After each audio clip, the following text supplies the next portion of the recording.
Breaking news आता समोर आली आहे। गेल्या आठवड्याभरापासून बंद झालेल्या पावसाने आता धुमाकूळ घालायला सुरुवात केली आहे। बंगालच्या उपसागरामध्ये कमी दाबाचा पट्टा निर्माण झाल्यामुळे महाराष्ट्रावर पुन्हा एकदा चक्रीवादळाचं संकट थैमान घालण्याची शक्यता हवामान खात्याकडून आता वर्तवण्यात आली आहे। गेल्या 10 वर्षातील सर्वात मोठे चक्रीवादळ महाराष्ट्रावर पुढील 2 ते 3 तासांमध्ये धडकणार असल्याची मोठी बातमी आताच व्हिडिओच्या सुरुवातीला तुम्ही पाहिली आहे। आता बघा, आज रात्री 2 वाजता मागील 10 वर्षातील सर्वात मोठे चक्रीवादळ या 10 जिल्ह्यांमध्ये प्रचंड मोठं नुकसान करणार असल्याची मोठी माहिती या ठिकाणी आता समोर आली आहे। हे वादळ बंगालच्या उपसागरात कमी दाबाचा पट्टा निर्माण झाल्यामुळे तयार झाल्याचं सांगण्यात आलं आहे आणि त्यामुळेच आता प्रचंड मोठं राक्षसी वेगाने महाराष्ट्राच्या दिशेने या 10 जिल्ह्यांकडे आता राक्षसी वेगाने हे चक्रीवादळ धडकणार असल्याचं मोठी बातमी या ठिकाणी आता समोर आली आहे। हे चक्रीवादळ मुंबईच्या दिशेने या 10 जिल्ह्यांमध्ये पुढील 2 ते 3 तासांमध्ये दाखल होण्याची शक्यता या ठिकाणी वर्तवण्यात आली आहे। सर्वात जास्त धोका या वादळी वाऱ्याचा रात्रीत होणार असल्याची शक्यता वर्तवण्यात आली आहे। त्यामुळे नागरिकांमध्ये विशेषतः शेतकऱ्यांमध्ये भीतीचं वातावरण या ठिकाणी पसरायला सुरुवात झाली आहे। भारतीय हवामान खात्याने याबद्दल आता या 10 जिल्ह्यांना डबल तीव्रतेचा रेड अलर्ट या ठिकाणी आता जाहीर करून टाकलाय। गरज असेल तरच घरातून बाहेर पडा, अन्यथा या चक्रीवादळाचा मोठा धोका तुम्हाला सुद्धा यामध्ये होऊ शकतो असं सांगण्यात आलंय। गेल्या 10 वर्षातील सर्वात मोठे चक्रीवादळ असण्याचं त्यांनी सांगितलं आहे। त्यामुळे आता प्रत्येक नागरिकांनी विशेषतः शेतकऱ्यांनी सतर्क राहण्याच्या सूचना या ठिकाणी सरकारच्या माध्यमातून आता देण्यात आल्या आहेत। सरकारने अर्जंट आदेश या ठिकाणी आता जाहीर केला आहे। या चक्रीवादळाचा फटका सर्वात जास्त म्हणजे महाराष्ट्रातील या 10 जिल्ह्यांना आता बसणार असल्याचं सांगितलंय। राज्य शासनाने आता सप्टेंबर महिन्यामध्ये 3 तारखा सुद्धा आता जाहीर केल्या आहेत। या 3 तारखांना सर्वाधिक त्या ठिकाणी आता चक्रीवादळाचा आणि त्या ठिकाणी आता महाभयंकर पावसाचा मोठा धोका आणि नुकसान होण्याची शक्यता वर्तवण्यात आल्या। आज रात्री 2 वाजता हे चक्रीवादळ या 10 जिल्ह्यांमध्ये घुसण्याची शक्यता वर्तवण्यात आली आहे। आता सर्वच नागरिकांनी या ठिकाणी विशेषतः शेतकऱ्यांना या 10 जिल्ह्यांमध्ये सतर्क राहण्याच्या सूचना आणि सुरक्षेच्या सूचना या ठिकाणी आता हवामान खात्याकडून आता जाहीर करण्यात आलेल्या आहेत।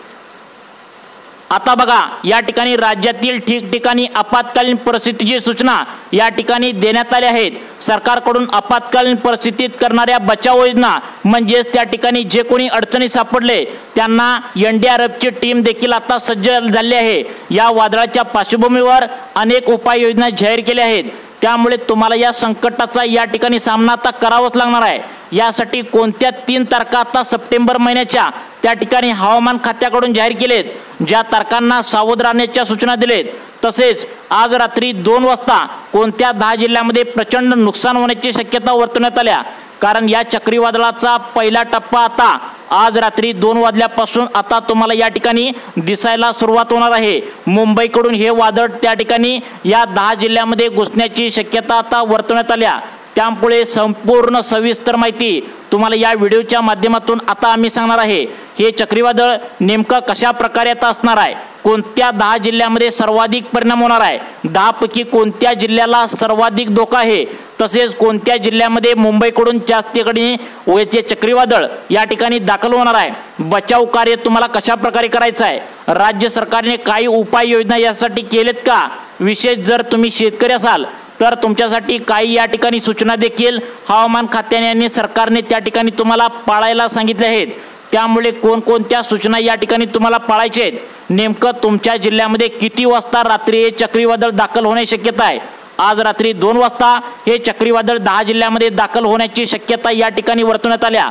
हवामान खात्याकडून जिल्ह्यानुसार किती वाजता तुमच्या त्या ठिकाणी जिल्ह्यामध्ये चक्रीवादळ या ठिकाणी घुसण्याची शक्यता आहे, टाइम, वेळ आणि त्या ठिकाणी बरोबर तुम्हाला टायमिंग सांगितलं आहे। आता बघा, या ठिकाणी हे चक्रीवादळ बंगालच्या उपसागरात तयार झालेल्या कमी दाबाच्या पट्ट्यामुळे तसेच समुद्राचा पृष्ठभागावरील तापमानवाढीमुळे एक कमी दाबाचा पट्टा निर्माण झालाय, जो प्रचंड वेग धारण केलाय। त्यातूनच महाभयंकर 10 वर्षातील सर्वात मोठे चक्रीवादळ या ठिकाणी निर्माण झाल्याचं पाहायला मिळालंय। हवामान खात्याच्या अंदाजानुसार या वादळाची तीव्रता पुढील 2 ते 3 तासानंतर वाढणार आहे, म्हणजेच 120 ते 150 किलोमीटर होण्याची शक्यता या ठिकाणी वर्तवण्यात आल्या। आता सध्याला हे चक्रीवादळ अरबी समुद्रामध्ये दाखल झालेले आहे आणि मुंबईकडून या 10 जिल्ह्यांमध्ये आता हे चक्रीवादळ येण्याची शक्यता वर्तवण्यात आली आहे। आता बघा, हवामान खात्याकडून सर्वाधिक धोका आता या 10 जिल्ह्यांना सांगण्यात आला आहे। तसेच हवामान खात्याकडून सप्टेंबर महिन्यामध्ये नेमका सर्वाधिक जास्त पाऊस कोणत्या तारखेला येईल, त्या ठिकाणी चक्रीवादळाचा धोका कोणकोणत्या तारखाला त्या ठिकाणी वर्तवण्यात आला आहे। 3 तारखा या ठिकाणी सर्वात जास्त भयंकर धोक्याची असण्याची शक्यता आहे। या ठिकाणी या तारखा सुद्धा हवामान खात्याकडून सांगण्यात आलेत। आज रात्री 2 वाजता मध्यरात्री त्या ठिकाणी आता हे चक्रीवादळ या 10 जिल्ह्यांमध्ये मुंबईकडून येऊन थैमान घालण्याची शक्यता आहे। चक्रीवादळ या ठिकाणी आता वर्तवण्यात आले। आता सगळ्यात महत्त्वाचं म्हणजे आता कोणी घराबाहेर त्या ठिकाणी रात्री घरातून बाहेर अजिबात पडू नका असं आवाहन या ठिकाणी देण्यात आले। आज रात्री 2 वाजता हे चक्रीवादळ नेमकं कोणकोणत्या 10 जिल्ह्यांमध्ये घुसण्याची शक्यता वर्तवण्यात आल्या हे तुम्हाला अगदी 2 मिनिटांच्या आतमध्ये आता समजणार आहे। ज्या 3 तारखांना सर्वाधिक धोका आता सप्टेंबर महिन्यामध्ये देण्यात आला आहे, तर ते चक्रीवादळाचा धोका असणार आहे। ताशी बघा 120 ते 150 किलोमीटरच्या आसपास हे त्या ठिकाणी आता वादळी वारा असल्याचं सांगण्यात आलंय। यामध्ये मोठे वारे वाहू लागतील, शेतींचं मोठ्या प्रमाणात नुकसान होण्याची शक्यता आहे। नदी नाले ओढे त्या ठिकाणी प्रचंड पूर येण्याची शक्यता आहे। ज्यांची घरं पत्र्याची आहे, कच्ची घरे आहेत, त्यांची पत्रे उडण्याची शक्यता या ठिकाणी वर्तवण्यात आल्या। घराचं जर छप्पर असेल तर ते उडून जातील, विजेचे खांब त्या ठिकाणी मोडून पडतील, त्या ठिकाणी रस्त्यावर झाडं सुद्धा उन्मळून पडण्याची शक्यता या ठिकाणी आता वर्तवण्यात आल्या। या चक्रीवादळामध्ये मोठा पाऊस असल्याने ढगफुटी सदृश पाऊस सुद्धा या ठिकाणी आता होण्याची शक्यता वर्तवण्यात आल्या।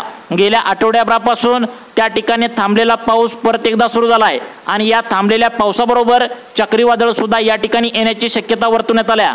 या चक्रीवादळासोबत मोठा पाऊस आहे, त्यामुळे नद्यांना पूर येण्याची शक्यता आहे। नदीकाठचे जे लोक असतात तर त्यांना मोठा धोका सांगितलाय।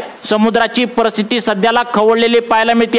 चक्रीवादळामुळे समुद्रामध्ये मोठमोठ्या त्या ठिकाणी लाटा सुद्धा निर्माण व्हायला सुरुवात झाली आहे। सध्याला हे अरबी समुद्रामध्ये चक्रीवादळ येऊन पोहोचले, त्या ठिकाणी हळूहळू मुंबईमध्ये घुसेल आणि मुंबईमधून बरोबर त्या ठिकाणी या 10 जिल्ह्यांमध्ये घुसण्याची शक्यता वर्तवण्यात आल्या। त्यामुळे आता समुद्रामध्ये मोठमोठ्या लाटा उसळायला सुरुवात झाली आहे। मासेमारी करणाऱ्या लोकांना यामध्ये धोका असण्याचं सांगितलंय। त्यामुळे प्रशासनाने सर्व मासेमाऱ्यांना तसेच विशेष शेतकऱ्यांना या ठिकाणी सावध राहण्याची शक्यता या ठिकाणी देण्यात आल्या। वीज पडण्याचा त्या ठिकाणी धोका असल्याचं सांगण्यात आलंय।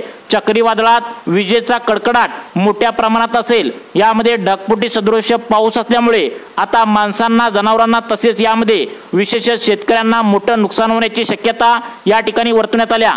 मागील काही वर्षात चक्रीवादळाचा इतिहास जर आपण बघितला तर या संकटाचं गांभीर्य तुमच्या लगेच लक्षात येणार आहे। आता बघा, 10 वर्षातील सगळ्यात मोठं चक्रीवादळ आज रात्री 2 वाजेपर्यंत तुमच्या जिल्ह्यामध्ये दाखल होण्याची शक्यता या ठिकाणी वर्तवण्यात आल्या। आता बघा, या ठिकाणी आज रात्री 2 वाजता हे चक्रीवादळ या 10 जिल्ह्यांमध्ये थैमान घालणार असल्याची मोठी अपडेट या ठिकाणी समोर आली आहे। तसेच ऑगस्ट त्या ठिकाणी ऑगस्ट महिन्यामध्ये जशा प्रकारे आता मोठं नुकसान झालं नांदेड साईडचं, लातूर साईडचं, त्या ठिकाणी बीड साईडचं जे काही नुकसान झालं, ढगफुटी झाली, जनावरे वाहून गेली, तशा प्रकारचा पाऊस आजपासून सुरू करण्यात या ठिकाणी आलेला आहे। आता बघा, आता सप्टेंबर महिन्यामध्ये 3 तारखा या ठिकाणी देण्यात आलेत। या 3 तारखांना 10 जिल्ह्यांमध्ये मोठं नुकसान होण्याची शक्यता आहे। आता बघा, या ठिकाणी कोणत्या 10 जिल्ह्यांमध्ये चक्रीवादळ आज रात्री 2 वाजेपर्यंत दाखल होण्यात येणार आहे। परंतु यामध्ये 2021 मध्ये त्या ठिकाणी एक चक्रीवादळ आलं होतं, तुम्हाला आठवतं का बघा 2021 ला। तसेच 2019 ला पण एक असं चक्रीवादळ आलं होतं। या वादळामुळे ओडिसामध्ये प्रचंड मोठं नुकसान झालं होतं। झाडे उन्मळून रस्त्यावर पडली होती, घरे त्या ठिकाणी अनेकांची उद्ध्वस्त झाल्याचे पाहायला मिळाले, शेतीचंही मोठं नुकसान झालं होतं। त्यानंतर पुढचं चक्रीवादळ आलं ते म्हणजे 2021 ला चक्रीवादळ आलं होतं। ते पश्चिम बंगाल आणि बांगलादेशमध्ये त्या वादळाने हाहाकार माजला होता। या वादळामध्ये जवळपास 13 लाख घरं उद्ध्वस्त झाली होती, पिकांचं मोठं नुकसान झालं होतं। पुढचं वादळ आलं त्यानंतर 2022 मध्ये ओडिसा आणि बंगालच्या किनारपट्टीवर मोठ्या प्रमाणात त्या ठिकाणी आता विनाश नुकसान करून बसलं। या सर्व उदाहरणावरून तुमच्या लक्षात येईल की चक्रीवादळाचं मोठं संकट हे किती असतं आणि हे चक्रीवादळ आज रात्री 2 वाजता या 10 वर्षातील सर्वात मोठं चक्रीवादळ निर्माण झाल्याचं पाहायला मिळतंय। आता पुढील 10 जिल्ह्यांमध्ये आता त्या ठिकाणी मुंबईकडून हे चक्रीवादळ रात्रीपर्यंत घुसण्याची शक्यता या ठिकाणी वर्तवण्यात आल्या। आता बघा, गेल्या आठवड्याभरापासून पाऊस थांबलेला होता, त्यामुळे महाराष्ट्रामध्ये आता पाऊस बंद झाला काय अशा बातम्या पसरत होत्या। परंतु अखेर पावसाला सुरुवात झाली आहे। महाराष्ट्रामध्ये अवकाळी पावसाचा जर विचार केला तर त्यामध्ये यावेळी वेगळंच वातावरण होतं, वादळी वारा नुकसान झालं होतं। 2019 जर विचार केला तर यामध्ये कोकणात आपल्या वादळी वारं घुसलं होतं, ज्यामध्ये रायगड जिल्ह्यामध्ये रत्नागिरी या 2 जिल्ह्यात शेतीचं प्रचंड मोठं नुकसान झाल्याचं पाहायला मिळालं। शेतकऱ्यांना लाखो रुपयांचा फटका बसला होता।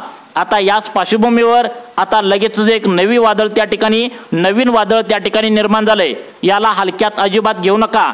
प्रशासनाने याची जय्यत तयारी आता या ठिकाणी केल्याचं पाहायला मिळालंय। पण नागरिकांनी विशेष शेतकऱ्यांनी आता त्या ठिकाणी प्रशासनाने दिलेल्या काही सूचना देखील पाळायला सांगितलेत। बघा प्रशासन काय म्हणतंय। पहिली सूचना या ठिकाणी आता शेतकऱ्यांसाठी आणि सर्व नागरिकांसाठी या ठिकाणी देण्यात आल्या। विजांपासून सावध राहा। कुठेही त्या ठिकाणी वीज जर चमकली तर त्याच्या आसपास अजिबात त्या ठिकाणी जायचं नाही। लाईटीच्या जवळ अजिबात जाऊ नका। घरातून त्या ठिकाणी आता या वादळी वारा पावसात बाहेर न पडण्याच्या सूचना दिल्या आहेत। तसेच तुम्ही शेतात जर जायचं असेल तर तुम्हाला त्या ठिकाणी तात्पुरतं जा, पण त्या ठिकाणी तुम्ही जास्त वेळ थांबू नका असं सांगितलंय। काही जर बाजारामध्ये खरेदी करायचं असेल तर अजिबात जास्त घरातून बाहेर पडू नका। मोबाईल आणि इलेक्ट्रॉनिक वस्तूचा वापर त्या ठिकाणी तुम्हाला टाळायला सांगितलंय, कारण विजा चमकत असताना मोबाईलवर फोनवर बोलणं हे एकदम त्या ठिकाणी धोक्याचं असू शकतं। त्या ठिकाणी विजेचं वातावरण जर निर्माण झालं तर विजा जर जोरजोरात कडकडायला लागल्या तर तुम्हाला त्या ठिकाणी मोबाईल आणि इलेक्ट्रॉनिकचा वापर त्या ठिकाणी टाळायचा आहे असं हवामान खात्याने या ठिकाणी आता राज्यातील शेतकऱ्यांना आणि विशेषतः नागरिकांना आता सूचना दिल्या आहेत। जर या ठिकाणी तुमच्या जर त्या ठिकाणी घराच्या आसपास झाडे असतील आणि ते कुंकुळ झाले असतील तर या वादळी वाऱ्यामुळे तुमच्या घरावर तुमची जर एखादी गाडी असेल तर त्यामध्ये झाडेही त्या ठिकाणी मोडून पडण्याची, उन्मळून पडण्याची, कोसळण्याची शक्यता वर्तवण्यात आल्या। त्यामुळे अनावश्यक तुम्ही प्रवास टाळायचा आहे। तुम्ही जर किनारी भागात जर राहत असाल तर घरातील महत्त्वाची कागदपत्रे सुरक्षित ठेवा। जर तुमच्या घरामध्ये तुम्ही जर गॅस वापरत असाल तर गॅस सिलेंडरचे कनेक्शन, विजेचे उपकरणं तात्पुरती त्या ठिकाणी आता या वादळी वारामध्ये तुम्हाला बंद करायला आता सांगितलं आहे। आता बघा प्रशासनाने विशेष सूचना तुम्हाला दिल्या आहेत। कोणकोणते 10 जिल्ह्यामध्ये आता हे चक्रीवादळ घुसण्याची शक्यता आहे 2 मिनिटांच्या आतमध्ये पाहायचं आहे। परंतु त्याआधी आता त्या ठिकाणी सरकारने तुम्हाला सूचना दिल्या आहेत। मोबाईल चार्ज त्या ठिकाणी सर्व तुम्ही आता करून ठेवायचं आहे। नवनवीन अपडेट्स तुम्हाला मोबाईलवरतीच मिळत जातील। चक्रीवादळाची अद्ययावत माहिती या ठिकाणी आता देण्यात आली आहे, ती म्हणजे हवामान खात्याच्या वेबसाईटवर तुम्ही नजर ठेवायचं आहे। मोसमी, दामीन, NVCO याच्या माध्यमातून तुम्ही वादळाची दिशा कशी असेल हे तुम्ही आता जाणून घ्यायचं आहे। अफवांवर अजिबात विश्वास ठेवू नका असं सांगितलंय। आज रात्री 2 वाजता कोणत्या 10 जिल्ह्यामध्ये चक्रीवादळ धडकण्याची शक्यता आहे लगेच तुम्हाला या ठिकाणी आता व्हिडिओच्या माध्यमातून सांगणार आहे। आता बघा या ठिकाणी चक्रीवादळाचा सर्वाधिक फटका जो आहे तर या 10 जिल्ह्यामध्ये बसण्याची शक्यता आहे। या ठिकाणी नावे सांगितले आहेत। आज रात्री 2 वाजता चक्रीवादळ घुसण्याची शक्यता आहे। तर ते जिल्हे कोणकोणते तर बघा या ठिकाणी जिल्हे तुम्हाला 2 मिनिटांच्या आतमध्ये सांगणार आहे। परंतु त्याआधी सगळ्यात महत्त्वाचं तुमच्या जनावरांना सुरक्षित ठिकाणी तुम्हाला हलवायचं आहे। शेतकऱ्यांसाठी विशेष सूचना देण्यात आल्या। हा जो निसर्ग आहे तर तो कोणालाच ओळखू येत नाही। शेतकरी मित्रांनो, तुमची परिस्थिती कशी असू द्या, किती चांगली असू द्या, तुमच्याकडे किती पैसे असू द्या, परंतु निसर्गापुढे काही अजिबात चालत नाही। आपलं त्या ठिकाणी निसर्गापुढे काही चालत नाही। त्यामुळे त्या ठिकाणी आता या पावसाला, चक्रीवादळाला तुम्ही घाबरून जायचं आहे। यामध्ये पहिला जिल्हा सांगण्यात आलाय तो म्हणजे अतिशय भयंकर धोका आहे सिंधुदुर्ग, रायगड, रत्नागिरी। त्यानंतर सगळ्यात महत्त्वाचं म्हणजे मुंबई शहर, ठाणे, पालघर या जिल्ह्यांना सर्वाधिक धोका असण्याचं सांगितलंय। यामध्ये त्या ठिकाणी वादळी वारा आणि मोठा पाऊस असण्याची शक्यता आहे। वादळी वारा 100 ते 120 किलोमीटर प्रति तास वेगाचे वारे वाहण्याची शक्यता आहे। त्यामुळे घरीच राहा, सुरक्षित राहा असे आवाहन त्या ठिकाणी सरकारच्या माध्यमातून करण्यात आले। शेतकरी मित्रांनो, विशेषतः नागरिकांनो, तुम्ही जर आता या अंदाजावर जर तुम्हाला मोठं काम करायचं असेल तर तुम्ही मोठ्या त्या ठिकाणी ज्यावेळी जी जुनी माणसं असतात, पंजाबराव डक सारखी अनुभवी व्यक्ती असतात, त्यांच्याकडून परत एकदा अंदाज घ्या आणि तुम्हाला अशाच प्रकारच्या पावसाचे नवीन अपडेट पाहण्यासाठी आपल्या लाईफ चेंज मोटिवेशन या चॅनलला आत्ता सबस्क्राईब करा। धन्यवाद।